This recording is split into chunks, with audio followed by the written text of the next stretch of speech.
On this episode of Huskies on the Road, Mackenzie and Calvin travel to Rocktown Music to learn about its history and impact on the community. And later, we'll visit a new food hall in St. Joseph. Buckle up, because it's time for Huskies on the Road.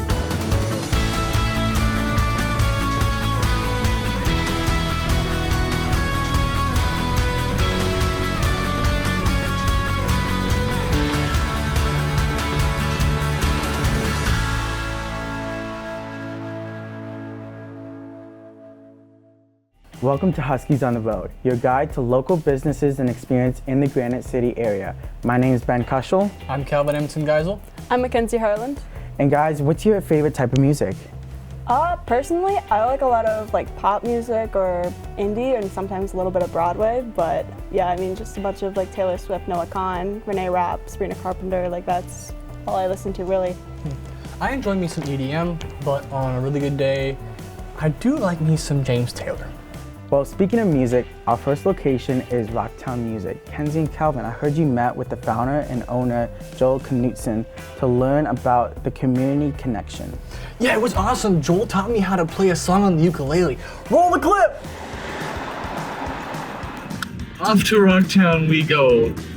Hopefully Mason doesn't destroy the car. Yeah, I don't know. Make it there safely and be able to give you guys an interview.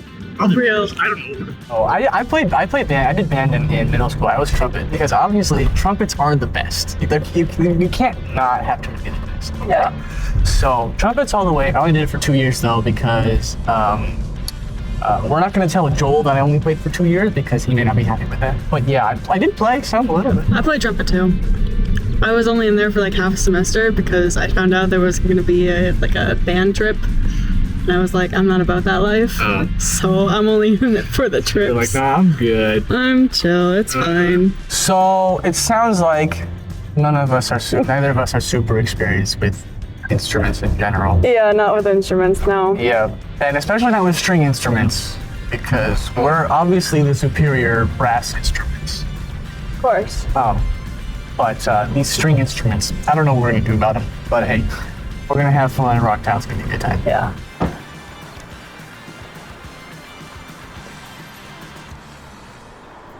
Hey guys. Hey, Joel. Nice to meet you. I'm Joel Knutson, the owner of Rocktown Music.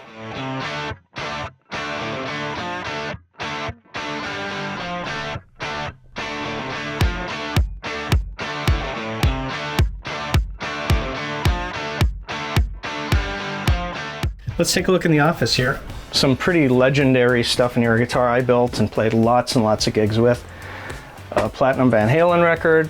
And these records all came from my friend John Lastman. These are for sale at the store, but they're real records. They're not reproductions. Metallica, Kid Rock, Motley Crue, Van Halen.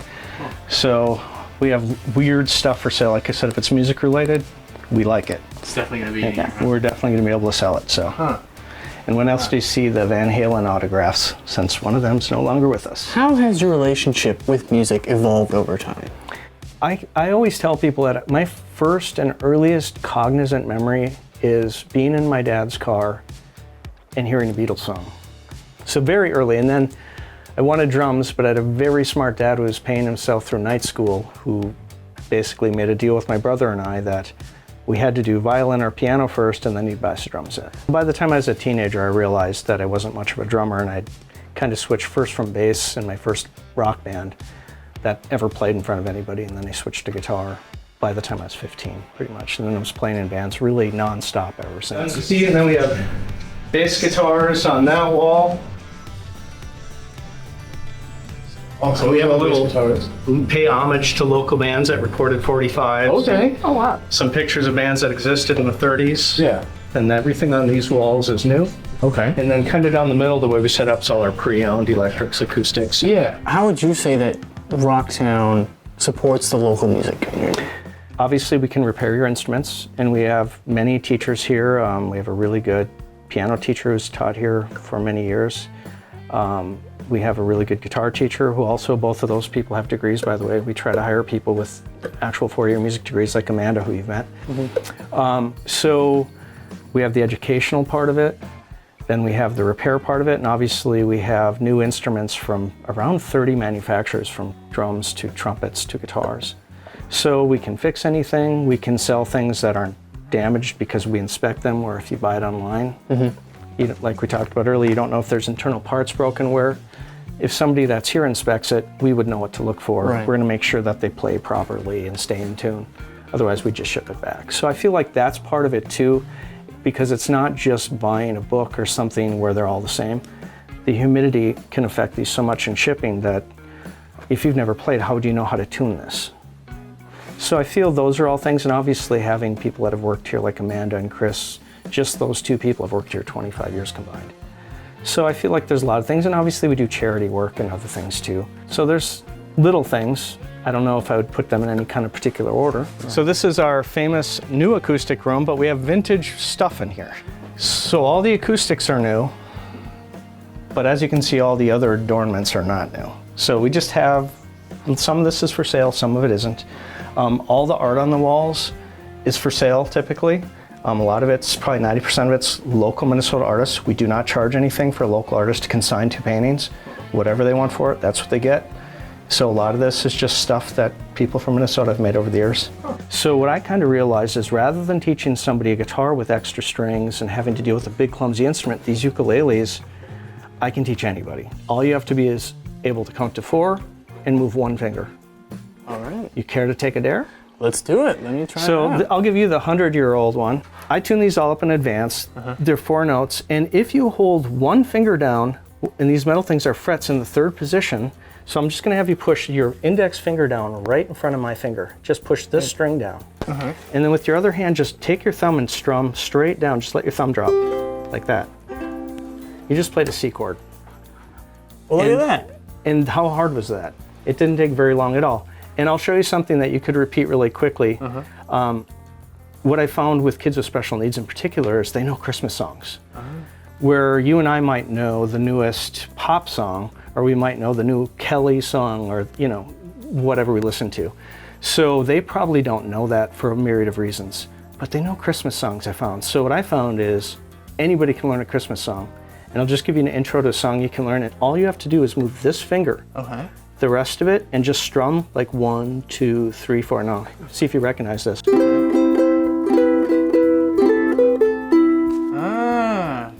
So 1, 2, 3, 4, 1, 2, 3, 4. So it's 4 strums. So you're going to start right here with your finger down, and you're going to strum 4 times. Now move this down, and really make sure you try to catch this bottom string. Slide down a little further. Push down. 4 strum. Now lift up everything and just try to hit these strings. And then now just hit this. So it sounds together like this.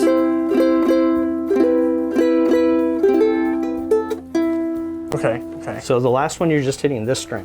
All right. Just the last one is just that one. Okay. And now focus on hitting this string as you strum with your thumb. Just make sure it goes across. Right. Make sure it goes all the way. Yep. That's the hardest thing when you first start. So starting pushing here, and it's 4 strums, then 4 strums with it moved. Now lift up. 1, 2, 3. 1 string. There you go. All right. I can play ukulele now. I feel like if there's a legacy, it's that there was an honest store that built, repaired instruments, and taught a lot of people. I personally have had around 300 students.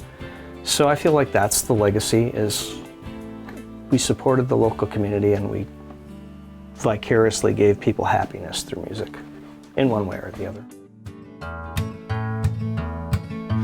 Almost heaven, Rocktown music, St. Cloud State camera crew, listening to my music. I'm changing the words, right? Life is old there, older than the tree, younger than the mountains, rolling on the breeze. Country road, take me home to the place I belong. West Virginia, mountain mama, take me home down the country roads. Wow, I really like the change up in the lyrics that Joel did. What about you guys? Did you like the little change up in the song for us, the special song he made? Yeah, I thought it was really cool. I don't know if he did it on the spot or if he was like, oh, these students from St. Cloud are coming. I gotta work on this. It'd be pretty cool if we did do it on the spot. Yeah. Yeah. No, yeah. I mean, but Calvin, you played a 100-year-old ukulele. He taught you that. How was that? You know, it's funny because it didn't feel like a 100-year-old ukulele, you know, because he fixes them all up and he makes so it felt like it was brand new, you know. But he was like, yeah, you're pretty good, and I'm like, sure, let's go. Yeah, I'm really good at this. Yeah, sure, I'm really good at this. This is great. Yeah, it was a lot of fun. Was it hard to do? The 100-year-old, do you think? Honestly, I really had no idea what I was doing, so it was hard because I've never really played a string instrument. So if you saw me, I was just staring down at the uke like, how do I play this? So yeah, it was really hard, but I had a lot of fun doing it. And Kenzie, were there any cool like music relics that you saw in the store when you were there? I think one that he pointed out that he thought was really cool that I think like he wants us to get like amped up over was like this Washburn crate that like carried in a lot of Washburn guitars. He kind of has it like in like the corner in like that one music room where he was, but yeah, it was really cool. And then he has a bunch of relics just kind of like scattered all throughout the shop. But he has like was it like a drum from like the... Yeah, he's got a lot. He's got a drum from the Qing dynasty. So that's like 1600 to like 1900. That's how long the dynasty was. Yeah. And so like it's not just Western stuff he's got stuff from all over the place. It's really cool because like you think you finished with all the stuff, and then he's like, oh no, I also have this, and you're like, what? So like you know he can just keep pulling stuff out for hours and just show us all these cool things that he's got. Yeah. No, that's really cool to see and to hear that he show you guys all these. Coming up after the break, we'll take you to a brand new dining option in the St. Joseph area. Every day, thousands of kids start vaping. And I can't let this happen to my kid. Of course, it's awkward to talk to your kids about the dangers of vaping. Hey, bestie, how sketch is me? It's hard to get their attention. Ready? Go. Yes. Look at that. You even turn yours over. So if you want to talk to your kids about the dangers of vaping, you got to get it trending.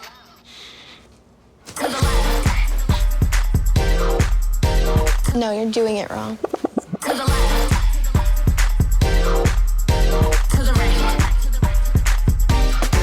Let's go. Can we talk? Yeah, what's up? Visit talkaboutvaping.org for tips on when and how to have the vape talk.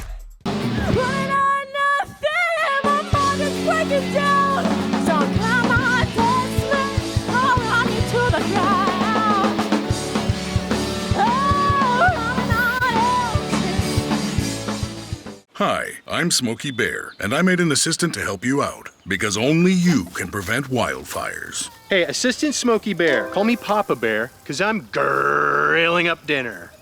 Do you get it? Yes, good job. So, what should I do with all these coals? Don't just toss them out. Put them in a metal container because those embers can start a wildfire. I understand. The stakes are high. Ha, ha, ha, ha. See, Smokey thinks I'm funny. Hey, the culture is in the building. You already know what's going on, man. A pro that I have is that he has to have a sense of humor. He has to make me laugh. I can't be not laughing. I love sarcasm. A con being disrespectful. Last but not least, bad hygiene. Hold on, you were a Bieber? I was. No. Oh, I was. No And way. I claim it to this day. I have Bieber fever. Go to culture. Go to culture. Go to culture. Calvin, do you know what a food hall is? Not a clue. The house is like it has multiple different like food options, and it also has like a coffee shop, and there's a beer tap for people who overage can drink. But they had like a Hawaiian grill, a smash burger, a pizza place, and then a coffee shop. I mean, they had everything. It's like one restaurant in like 4 different food places they had in this building. I mean, it was a pretty cool place to see and like to experience because it felt like, I would say, Garvey Commons, but like next level. So how does that work? Well, you kind of like, as soon as you walk in the doors, they kind of like greet you at like a small like kiosk kind of thing. And they have you like sign in with like your credit card or debit card or whatever, however you want to pay. And they just kind of set you up with a house card. so that you can go around to all the different dining places and just present that card specifically to the house. And then once you're all done eating and all that, you can go to the kiosk once again and then just kind of pay with your debit card at the end. It's pretty simple once you do it, but it's a little scary once you're in there and there's just a bunch of things going on. But yeah, it's pretty simple. Cool. And this place just opened, right? Yeah, its grand opening was just in March, so it's newly. I mean, for a grand opening, they're really packed. I mean, this is a new location, a new type of way they're doing it. So it was there's a bunch of people there, and it's so cool to see the community come together on this. I mean, it feels like everyone knows everyone in the small town of St. Joseph and St. Cloud. I mean, it's just a great place to hang out, have fun, and meet new people. Closest thing I've been to is Garvey Commons. Yeah. And if you're like us and have never been to a food hall before, come join us as we set off for the House Food and Tap. Are you a fan of pizza? Yeah, big fan. Top tier. But the top tier ones on my list. Yeah. What is your opinion on pepperoni, not pepperoni, pineapple pizza? It's gotta be on there. That face looks judgmental, and I feel like it is. Are you against it? Yes, I am. Have you tried it? Nope. Then you can't be against it. Yes, I can. How?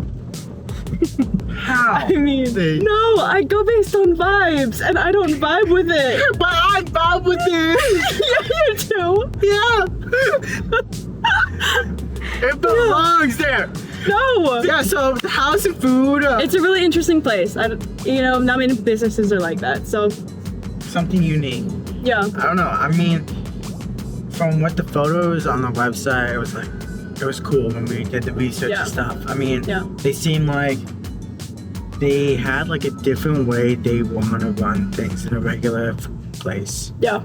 And it's not even that far. It's not that far from campus. No. It's what is it, a 20-minute drive? Yeah, depends on how fast you go. Okay, I'm just gonna leave that one at that. Yeah. I think we'll be pulling up soon, and let's see if the person at the chef at the Hawaiian place likes pineapple pizza.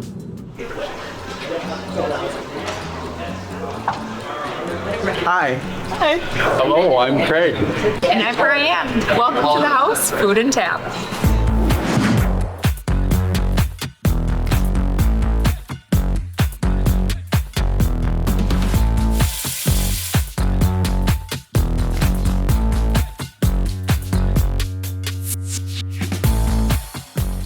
I think naming a business is a lot like naming a child, and there's a lot of energy around a name. And really, the point of us opening this business is really to wrap around and support other businesses. And we wanted to think of something that felt warm, welcoming, but didn't maybe detract from what's happening in the other businesses. We really wanted them to be the highlight. So we thought about, the house, it's something simple. It's like, I'm going home. It's a warm place. It's a welcome place. It feels good to be there.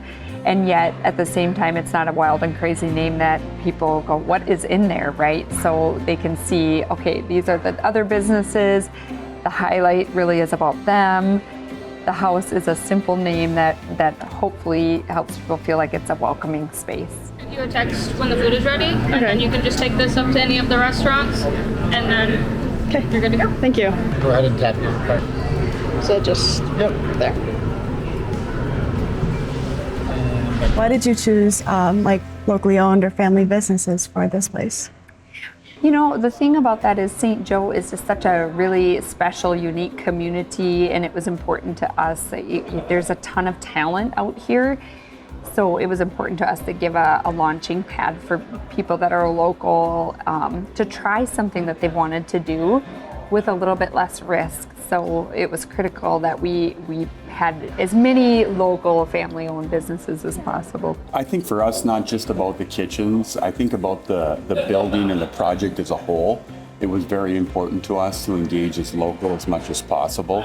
We tried with our contractors, the banks, even from a lending standpoint, to everybody that's involved within the subs all the way up were local companies that were involved in every aspect. So as of course, when we got into the kitchens, it was very important to try to get that local talent as well and give them the opportunity to really showcase their talents here in St. Joe. Ezra really is the one chef that isn't necessarily local. It was just by chance, a mutual friend connected us, but he just brought such a unique flair to this space, just obviously with his cuisine, his personality. And we just wanted this to be an inclusive environment that's just welcoming for everybody. And we really tried to tailor it that there is really something here for everybody, everyone. So from all ages and whatever it might be, so. All right, guys, Kenzie and I decided to grab some food for ourselves and try it out. We got some from the 98 Aloha Hawaiian, and then we got the Birds Pizza Garden Bar. Now, are you ready, Kenzie, for food? Yeah, let's do it. All right, let's do it. What should we try first? I don't care. Take your pick. All right, let's try this out. Let's try it out. We'll save the pizza for last. Let's take a look. Ooh, that looks good. Wow. Wow. You gotta try that. So I've been cooking basically for 30 years. I've been executive chef for a couple of restaurants back east. I've been part of the Taste of the NFL here. It's like the largest Super Bowl party. It's amazing. The way I found my way up here is a good friend of mine introduced me to Brian and Craig, who was coming up with this different concept and wanted something different. So we talked. I told them that I wanted to bring that taste of Aloha, Hawaii, here to the Midwest, and before you know it, 98 Hawaiian Grill was born. And so I bring Hawaiian comfort food here to the St. Joe area. We try the pizza now? Yeah. That smells good. Yeah. That smells good. Hey, you got that pineapple. You got the pineapple. They do support pineapple on pizza. They do. I mean, I already took a bite. Yeah. Yeah, I couldn't wait. I was too good. Oh my gosh, pineapple and pizza, it is a must thing. Yeah, a must thing. Well, pizza, man, they got so much crazy stuff on pizza. Why not have pineapple? I'm not sure why people always like frown on having pineapple on their pizza. This is the Aaron Ray or the chocolate shake, but it's named after, I don't know what he said. It was like one of their grandmothers or one of the owners. Yeah, but yeah, top tier chocolate shake. Do you have any family members working here as well? We do. We actually have 4 teenagers in our own home. And Actually 3. One's 20. Oh gosh, okay, Yes. sorry. We have 3 teenagers and a 20-year-old, so our own kids work in the building. In fact, on Sundays, we call it Family Day because the 6 of us are the only employees in the front of the house that support. So all of our family members work here. A lot of the businesses have extended family. We have generational family that are working and supporting the businesses. So that's been really neat to see. You guys should be all set. All right, thank you. You guys have a good rest of your day. What do you feel is the most rewarding aspect of being a locally owned business and supporting locally owned? I think, my roots are in education. I was a public educator in the St. Cloud School District for 25 years. And the reason why I loved being an educator is a lot similar to the reason why I love doing this, which is sometimes there's potential that's untapped in human beings, and for whatever reason, things can get in the way of that potential from coming to the surface. So it always makes me really proud when I can find a way to help remove barriers or help people find their own voice. And that's really, I think, what we're trying to do here is we're trying to help amplify and lift up people that have just amazing, beautiful talents and artistry, but yet for whatever reason haven't taken that leap into taking on that project. So I think that for me is what drives me to do this. I think it's just been special and incredible, just the way it's injected us into our community. I mean, seeing people come in here from all aspects and just hearing conversations, seeing different people sharing a table together that maybe normally wouldn't sit next to each other, and the conversations that have come out of that, and the joy, the laughter, the music, the impromptu singing and karaoke that's happened in the house, and Ezra bringing out the ukulele and playing it and singing happy birthday to children and elderly people. It's just, there's a lot of special things that have happened already in these short 4 weeks that's just really allowed us to directly impact our community that we didn't even have in mind. So it's been really special and fun to be a part of. Shout out to Brian and Craig and the whole staff at the House Food and Tap. It was such a great experience that I would say I would go back again and get their Hawaiian chicken.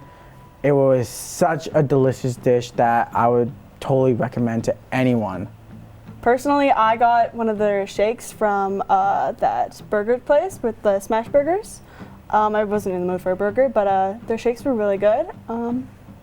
Yeah. I mean, all the food there smelled really good. Yeah. And I would say if I could, I would order anything and try it all, because I feel like all of that would be delicious. Yeah, I think the owners, Brianne and Craig, they did a great job picking what restaurants they chose for that. And they're also just so welcoming. I mean, anyone brand new, whoever it is, from how far or how close, they bring them into the community. And and all the employees are just so nice as well. I mean, yeah. It's like a family there, I would say. Yeah, and then one of their employees we actually got to interview as well, the owner of the Hawaiian Grill, who was a former Vikings player, by the way, which is really a crazy poll, but he did have a really hot take on pineapple on pizza, which personally, for my personal beliefs, I did not, I didn't agree with it, but I don't know, Ben, did you have any hot takes on that? I have to agree with Ezra. Yeah. It belongs on pizza. Now, I know you guys, I don't know, Calvin, do you like pineapple on pizza? Tiebreaker here, right in the middle. I don't like it on pizza. I don't think it's a cardinal sin. I don't like it on my pizza. I mean, I understand that you guys, if you don't like it, I mean, have you guys tried it before? Yes. Nope. I don't need to try it to know I won't like it. Why can't we have it on there? I don't need to try it to know I won't like it. What if you do?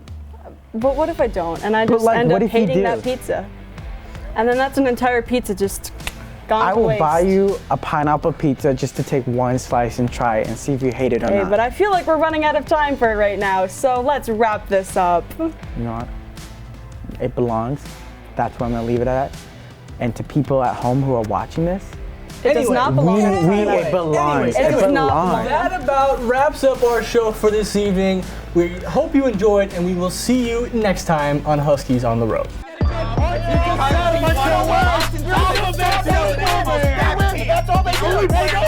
Ladies and gentlemen, greatest player of all time. Sorry, I like to go. They absolutely do, man. This season. Get ready. Good morning. Good morning. Wake up. Hello. I'm not seeing their bumps. They don't deserve to win the award. They don't deserve to win the award. It's crunch time.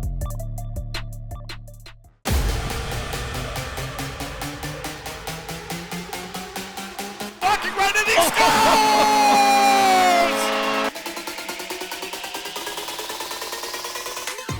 3, 2, 1. The kids that work on these broadcasts end up making it in this industry.